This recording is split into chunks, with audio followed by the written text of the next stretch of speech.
उसकी सार को नहीं जान पाते हैं। पढ़ने पढ़ाने सुनने सुनाने को वो बोध मान लेते हैं, यात्राओं को ज्ञान मान लेते हैं। इसीलिए संसार के बारे में हमेशा यही कहा गया है कि चलते के पाछे चले परमार्थ ना संभाल, कि इंसान सोचते विचारते नहीं कि वेदों शास्त्रों में धर्म ग्रंथों में इशारे क्या किए गए हैं, कैसे नबेड़ा होना है इस आत्मा का, किसके कारण ये मनुष्य जन्म सफल माना जाएगा, कौन सा लक्ष्य है जिसकी पूर्ति हर इस मानव शरीर को धारण करने वाले ने वो प्राप्त करना है। तो ये इसकी तरफ विचार नहीं करता, चलते चले जा रहे हैं और उम्र तमाम हो जाती है। तो महापुरुष संतजन यही कहते हैं कि इंसान ये सच की प्राप्ति कर ले। ये सत्य, ईश्वर, पारब्रह्म, परमात्मा, निराकार, ये all pervading entity God almighty, यही सच है। आदि सच जुगाद सच है भी सच, नानक होसी भी सच, कि यही सत्य है। बाकी सारा संसार इसको स्वप्न के मानिंद माना गया है। ये शाश्वत नहीं है, परमात्मा ही शाश्वत है। यही एक रस है, संसार एक रस नहीं है। दुनिया में कदम कदम पर एक तब्दीलियां हैं, बदलाव है, कहीं पर भी स्थिरता नहीं है, कहीं पर भी अडोलता नहीं है। ये स्थिरता भी ये परमात्मा के हिस्से में आई है कि यही स्थिर भी है, ये शांत है, ये निर्मल है, यही शाश्वत है, यही स्वयंभू है। स्वयंभू का मतलब कि जिसको कोई बनाने वाला नहीं है। बाकी सब चीज़ें बनी हैं, कहीं ना कहीं हजारों साल पहले की बात कर लें, मिलियंस ऑफ ईयर्स की पहले बातें कर लें, हर कोई वजूद में आया।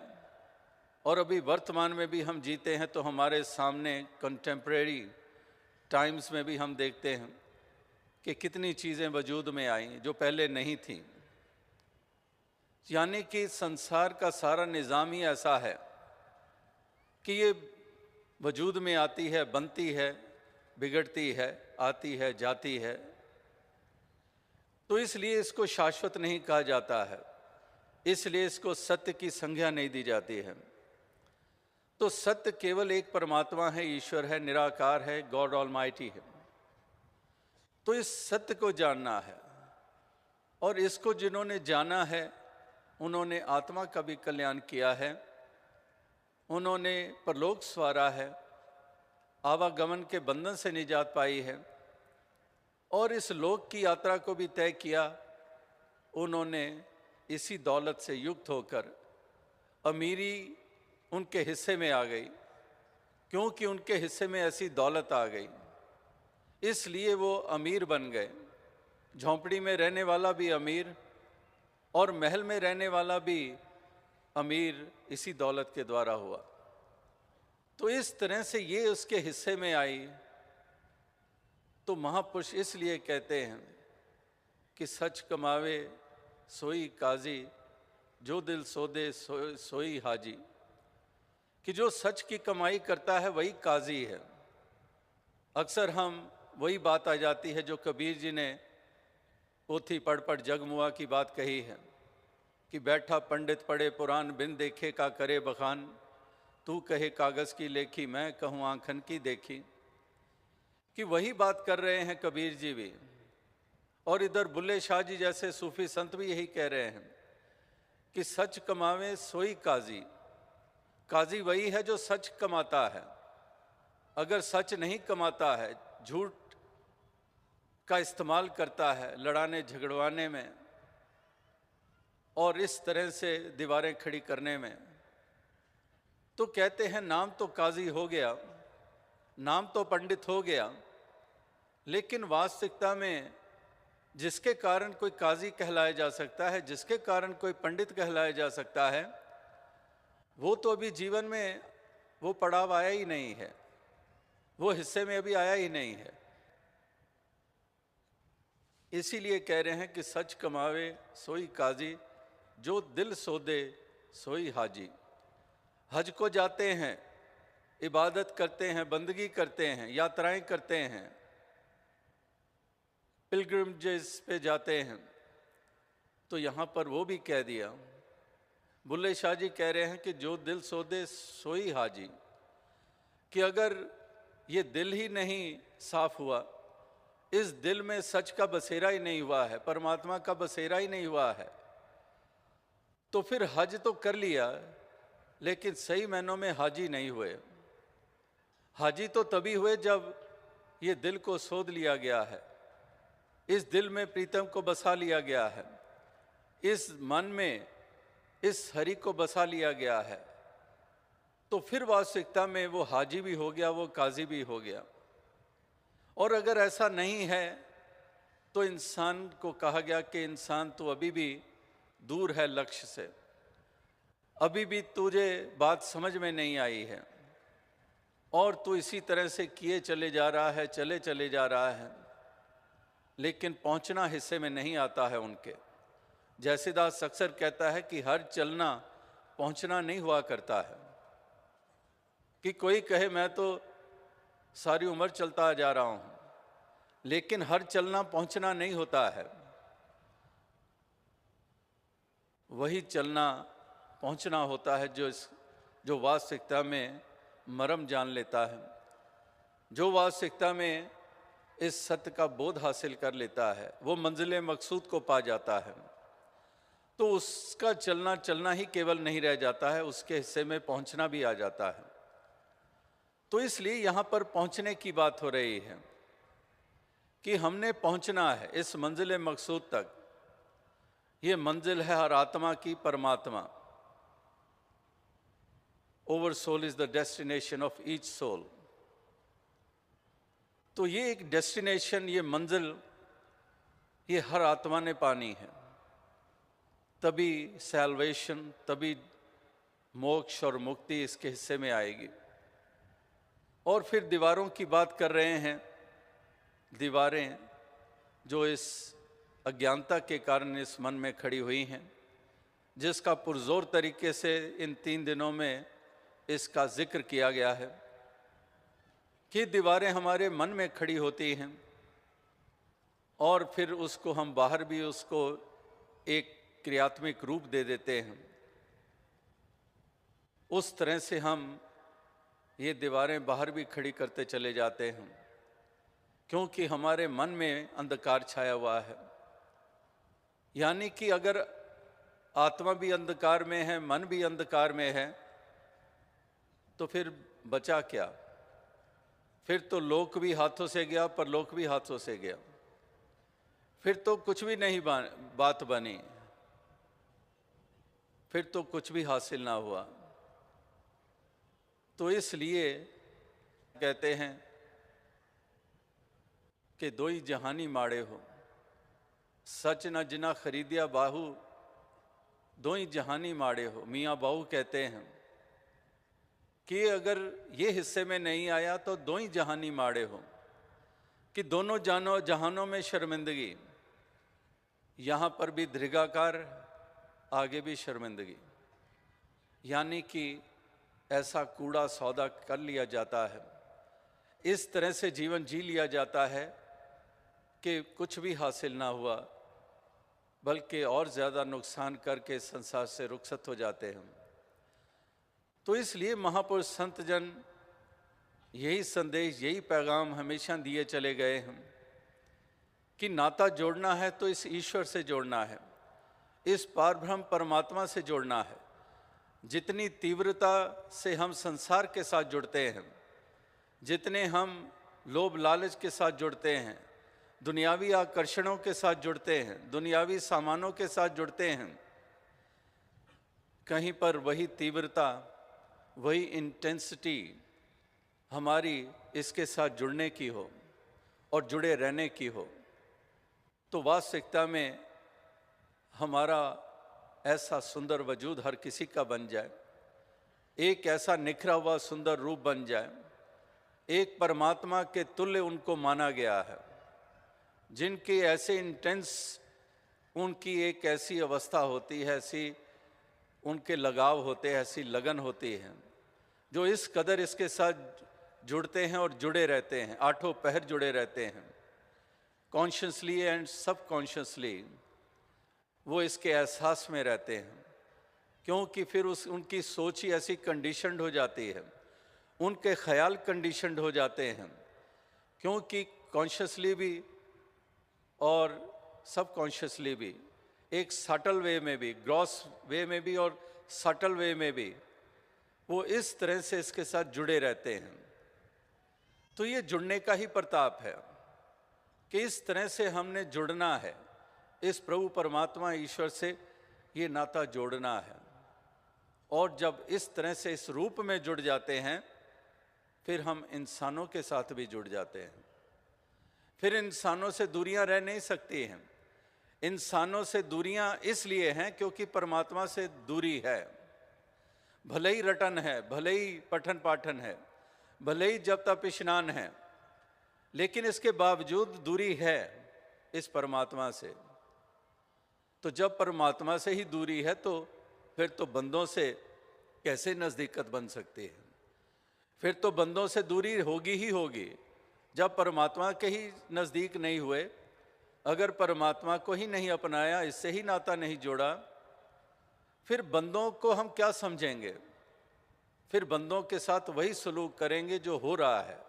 जिस प्रकार से सलूक किए जा रहे हैं या फिर आज तक हुए हैं, इनके ऊपर जुल्म और सितम, इनका शोषण, इनके साथ ज्यादतियाँ, ये लगातार हुआ है और हो रहा है और ये होता चला जाएगा उन इंसानों के द्वारा जो इस तरह से अपने जीवन में ये उपलब्धि नहीं करते हैं, जिनके जीवन में ये क्रांति घटित नहीं होती है। वो इसी तरह से उसी राह पर, मार्ग पर चलते चले जाएंगे जैसे चलते आ रहे हैं। तो इसलिए महापुरुष संत जनों का कथन कि इंसान तू इस प्रकार से इस प्रभु परमात्मा ईश्वर के साथ ये अपना नाता जोड़ ले, अपनी आत्मा का कल्याण कर ले और इस मन को भी भ्रमों से निजात प्रदान कर ले, इस मन से भी विपरीत भावनाओं से अपना दामन छुड़ा ले और इस मन में खड़ी हुई विपरीत भावनाओं को दफन कर दे, इस मन में खड़ी हुई दीवारों को गिरा दे और इस तरह से सभी के प्रति शुभकामनाएं, शुभ भावनाएं मन में रखते हुए उसी भाव से युक्त होकर हर किसी के साथ पेश आता चला जा, हर किसी के साथ ऐसा व्यवहार करता चला जा। तो इसलिए महापुरुष संत जनों के ये कथन हैं, जो दीवारों की बातें हो रही हैं, जो बिछोड़े की बातें हो रही हैं, जो दूरियों की बातें हो रही हैं, जैसे दास ने कल परसों भी यही कहा है कि love recognizes no barriers, like I said day before yesterday. Another saying, another words used by a poet, that stone walls do not make a prison, nor iron bars a cage. The poet writes that stone walls do not make a prison, nor iron bars a cage. Because this is for those, as I said, that those who have realized this truth, those whose soul and heart is illumined, those who have now come to know the truth, the ultimate truth, the universal truth. For them, stone walls do not matter. They are not imprisoned in their preconceived notions, because preconceived notions, they act as a lock, a closed door. Here, saints and sages, they are talking about opening up, to think out of the box, reality, not illusions, not beliefs based on ignorance. तो इस प्रकार से उनके लिए कोई दीवारें नहीं होती हैं, उनके लिए कोई तकरारें नहीं होती हैं, वो उस सलाखों में जकड़े नहीं जाते हैं। जैसे इस कवि ने कहा कि पत्थर की दीवारें कारागार नहीं बना पाती हैं उनके लिए, और एक लोहे की सलाखें इस प्रकार से उनके लिए पिंजरा नहीं बना पाती हैं, क्योंकि उनको ऐसी आज़ादी मिल जाती है, जीवन काल में ही आज़ादी मिल जाती है, वो आज़ाद हो जाते हैं। वो फिर पत्थर और सलाखों से कहीं ऊपर उठ जाते हैं। इस प्रकार से ये उनके बारे में बात हो रही है, जो ज्ञानी जन हैं, जो भक्त जन हैं, जिन्होंने इस मर्म को जाना है, जिन्होंने इस सच की लख्ता की है। इसीलिए ये फिर इसी के एहसास में जीवन जीते हैं, इसी के रंग में रंग कर इस जीवन के सफ़र को तय करते हैं, और इसलिए इनके जीवन का एक सुंदर रूप बनता है। तो ये बिगाड़ जो हैं, ये उन्हीं के द्वारा होते हैं जो इस परम अस्तित्व, इस निराकार को अपने समीप नहीं एहसास करते हैं, इसको समीप नहीं जानते हैं। भले इसका नाम लेते हैं, लेकिन दरअसल ना जानने के कारण इसको गैर हाजिर मानते हैं। इसीलिए जो जो वो करते हैं, करतूतें या सलूक करते हैं, वो सब एक नुकसान वाले हैं, वो कष्ट वाले हैं, वो बिगाड़ वाले हैं। जैसे अंग्रेज़ी में कहावत है, While the cat is away, the mice will play, कि जब तक बिल्ली नहीं है तो चूहों के अपने मौज मेले चल रहे हैं, लेकिन बिल्ली आ जाती है तो किस तरह से चूहों की हालत हो जाती है। इसी तरह से जब तक इस परमात्मा के होने का, करीब होने का, रूबरू होने का एहसास ही नहीं, उतनी देर तो हम भी, जैसे वो चूहे भी कुतरते रहते हैं, कीमती से कीमती वस्त्र भी कुतर देते हैं, हम भी उससे भी कहीं भयानक रूप धारण कर लेते हैं। तो इसलिए महापुरुष संत जनों के कथन जो हैं, वो यही इशारा करते हैं, इसी तरफ ही वो प्रेरित करते हैं, ताकि इंसान इस बात को समझ जाए। कहीं पर उन्होंने इशारे किए हैं, कहीं पर स्पष्ट शब्दों में भी कहा है। इशारों की बात करें तो कई कहते हैं पहेली सी है, कि एक पहेली सी बन गई है, कुछ स्पष्ट सी बात नहीं है।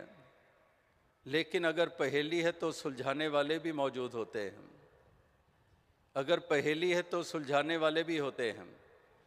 जहाँ पर अमीर खुसरो की हम वो पंक्तियाँ पढ़ते हैं, जहाँ पर उन्होंने प्यार की बात कही है, पिया की बात कही है, उनके कितनी गज़लें, कहावतें, तो उन कहावतों में ऐसे रिडल्स भी हैं, ऐसी पहेलियाँ भी हैं।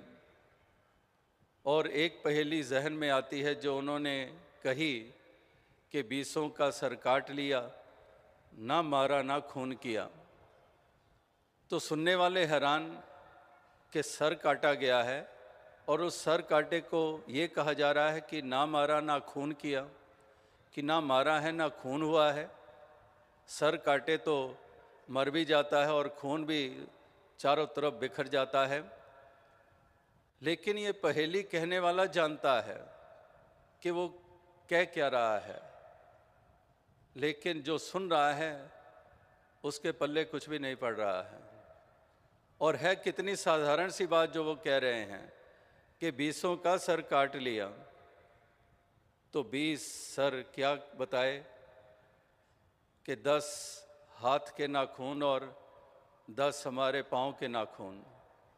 हमारे नाखून नेल्स जब बढ़ जाते हैं तो हम नेल कटर से काट देते हैं, तो वो कहते हैं ये उसका सर है, नाखून का सर है। अब नाखून काट दिया तो कौन सा खून हुआ, क्या मरा? अब ये साधारण सी पहेली है, और वो साधारण सी पहेली ही हमें उलझा देती है। और यहाँ पर तो कहाँ पर मंजिल की बात हो रही है, परमात्मा की बात हो रही है, ऑल प्रिवेडिंग एंटिटी की बात हो रही है, सैल्वेशन की बात हो रही है। तो इसके लिए भी हम अक्सर उलझ जाते हैं, कोई छोर नहीं नज़र आता है। इसीलिए संत महात्मा साधन बनते हैं, ब्रह्म ज्ञानी साधन बनते हैं। हमारे इसी पेचीदगी जो हमारे सामने हमें महसूस होती है, उससे हमें उस कार्य को सरल कर देते हैं। इसीलिए कहा कि दुर्लभ साज सुलभ करी पावा, कि जो दुर्लभ है वो सुलभ हो जाता है, वो आसान हो जाता है। इस प्रकार से ये महापुरुष संतजन, ये भक्तजन, ये संदेश, ये पैगाम, ये हमेशा से ये देते आए हैं। और आज भी, कल भी, परसों भी इस समागम पर और हमेशा ही यही संदेश, यही पैगाम ये दिया जाता रहा है और ये दिया जा रहा है। तो ज़रूरत है इस तरह से इसकी संभाल करने की, इस वक्त की संभाल करने की, इस जीवन को एक सही मायने देने की, अपने इस जन्म को सफल करने की, इस यात्रा को, ये एक ज़रूरत है हर इंसान के लिए, ताकि हर इंसान इस बात को ये भली भांति ये समझ जाए। और वाकई ही कई हम देखने को हमें मिलते हैं कि जब ऐसे भी बीच में पड़ाव आ जाते हैं, जब कमज़ोरियाँ समाज में आ जाती हैं, इंसानों में आ जाती है, फिर बहुत बड़ी कीमत चुकाने पड़ती है, फिर कहीं पर जाकर हमें फिर वो हासिल होता है। जैसे वो भी एक कोट जहन में आ रही है अंग्रेज़ी में कि antiques are things which a generation buys, which the next generation gets rid of, and the following generation buys at amazing exorbitant prices। कि वही चीज़ जो पहले थी बुज़ुर्गों के पास, नेक्स्ट जनरेशन आई, they got rid of it, and then the following generation they had to buy it back at exorbitant price। कितनी कीमत चुकाकर जो पहले बुजुर्गों ने हासिल किया था। लेकिन आगे जो वक्त आया, वो ऐसा वक्त आया कि उन्होंने उसको तज दिया, उन मूल्यों को तज दिया, वो ह्यूमन वैल्यूज़ को तज दिया, वो पीस, वो सुकून को उनके हाथों से निकल गया। लेकिन वही सुकून, वही वैल्यूज़, वही सब कुछ फिर से स्थापित करने के लिए उसके बीच में कितने कीमत चुकानी पड़ी। तो इसलिए महापुरुष कहते हैं कि सभी इस प्रकार से जागरूक रहें, कहीं पर ढील ना आने पाए, कहीं पर भी हाथों से निकल ना जाए, ताकि फिर से कहीं उसको हासिल करने में कितनी बड़ी कीमत चुकानी पड़े। इसलिए वो सस्टेनेबिलिटी बनी रहे, उसके प्रति सजगता बनी रहे, ताकि हमारे जीवन में हमेशा ही वो महत्व बना रहे, वातावरण सुंदर बने रहें और चारों तरफ अमन हो, शांति हो, चैन हो। इस प्रकार से सभी के भावनाएं उत्तम बनी रहें, जहाँ पर मिलवर्तन हो, भाईचारा हो, सहनशीलता हो, जिसको टॉलरेंस कहा जा रहा है। Today is 16th of November, which is dedicated by UNO as a day of tolerance. Every 16th of November, this day is dedicated as a day of tolerance. And we are talking of tolerance, and we are seeing intolerance all around. As we heard the words of wisdom in these 3 days too, that there is so much intolerance, and that's why we are seeing so much devastation. That's why we are seeing so much bloodshed.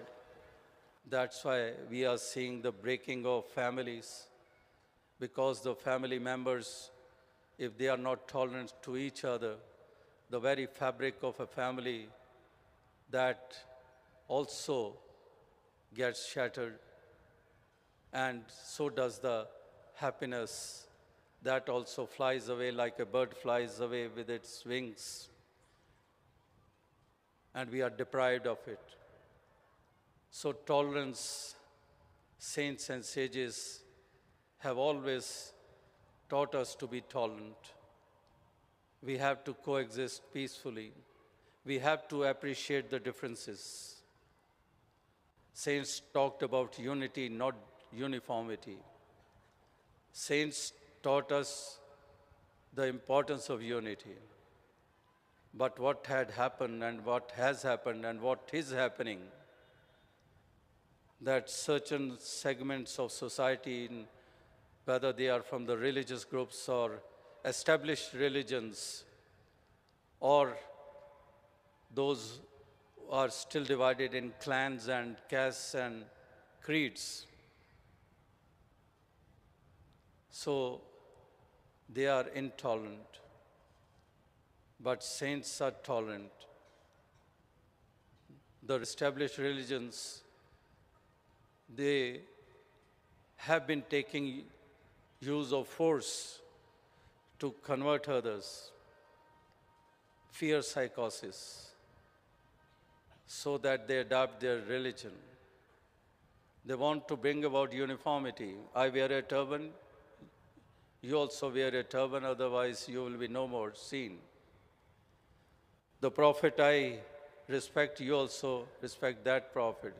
The scripture I read, you also read that scripture, then you are safe. So what we are seeing, such an intolerance. And on the other side, the awakened ones, those who are aware of the truth, the realized souls, those who understood the teachings of the saints and prophets. So they believe in unity in diversity, not in uniformity. So saints, this point has been hammered once again and again, that we have to be tolerant. Another example which I have been quoting many times, that a husband was reading some book and wife came and asked him to have supper. And the husband says, just few minutes more.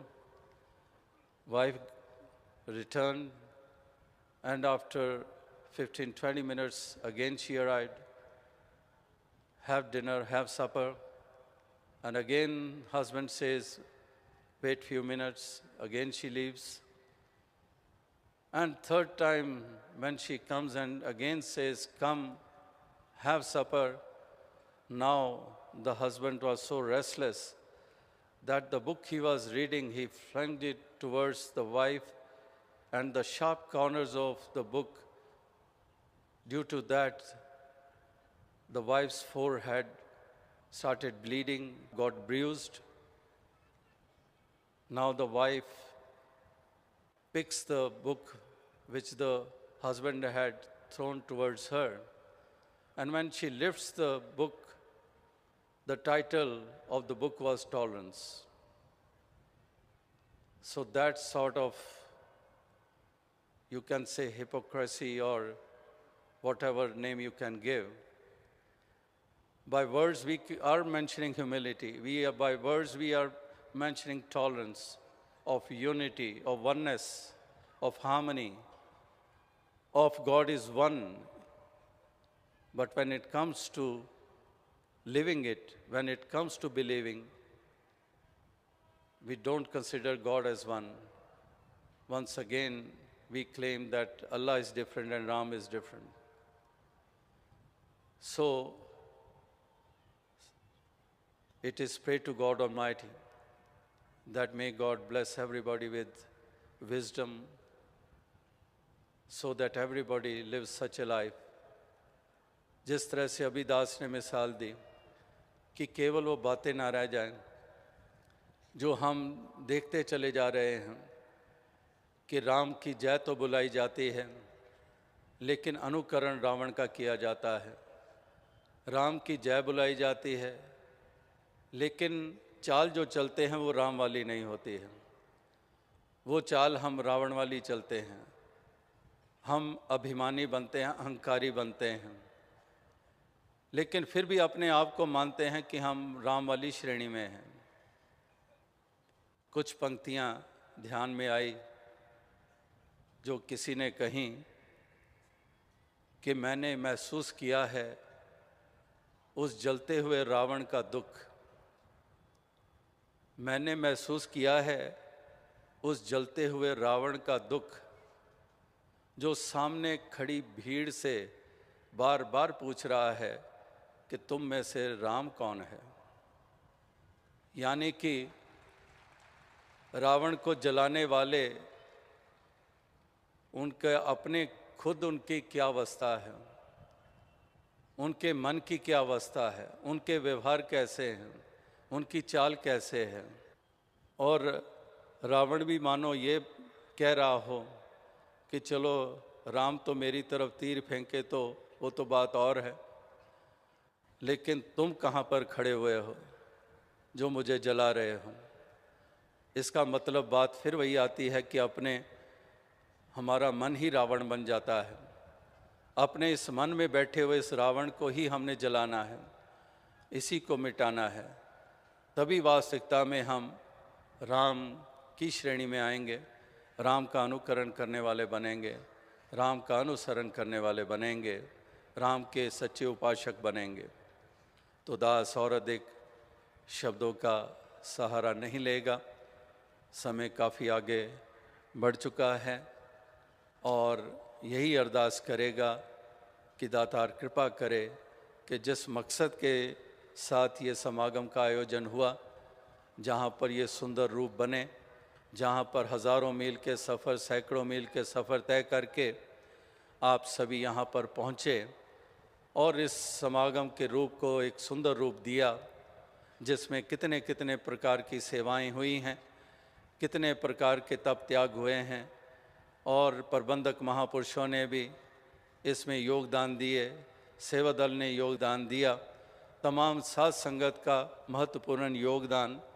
इसी तरह से और कितनी government और semi government एक organisations ने, departments ने सहयोग दिया, जो हित का भाव रखते हैं, जो मानते हैं कि वाकई ही मिशन समाज को जो देन दे रहा है उसकी बहुत ज़रूरत है, उसकी विशेषता है। तो इस तरह से ये सभी के योगदानों के द्वारा, जहाँ पर हम सेवा दल के जवानों को देख रहे हैं, अनेकों अनेकों महापुरुष कितने कितने स्टॉल्स में सेवाएं कर रहे हैं। कहीं पर डिस्पेंसरीज में हमारे डॉक्टर्स सेवा कर रहे हैं और ये भी आप लगातार देख रहे हैं जो ये टीम ऑफ डॉक्टर्स जो थाउजेंड्स ऑफ माइल्स चल कर आकर यहाँ इस तरह से सेवाएं करते हैं। तो किस किस का जिक्र करें, सभी के योगदान हैं इस समागम को इस तरह से एक सुंदर रूप देने के लिए।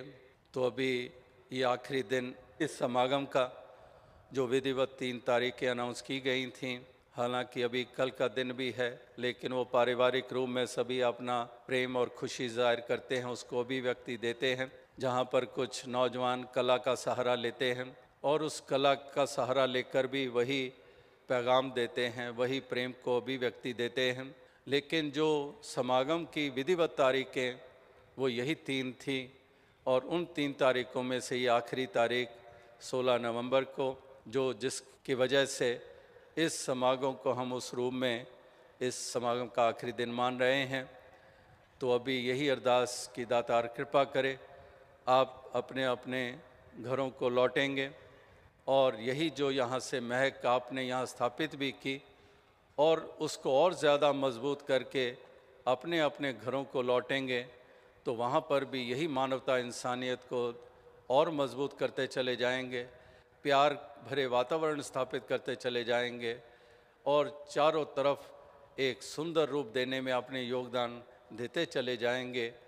सेवा सत्संग सुमिरन करते हुए, गुरसिक गुरसिक का आदर सत्कार करते हुए, कोई गुरसिक किसी गुरसिक की निरादरी ना करते हुए, एक सत्कार का भाव मन में लिए हुए, बच्चे बच्चे का दास बनकर हुक्म के अनुसार, आशय के अनुसार, गुरमत के अनुसार अपने इस जीवन के सफ़र को तय करते चले जाएंगे।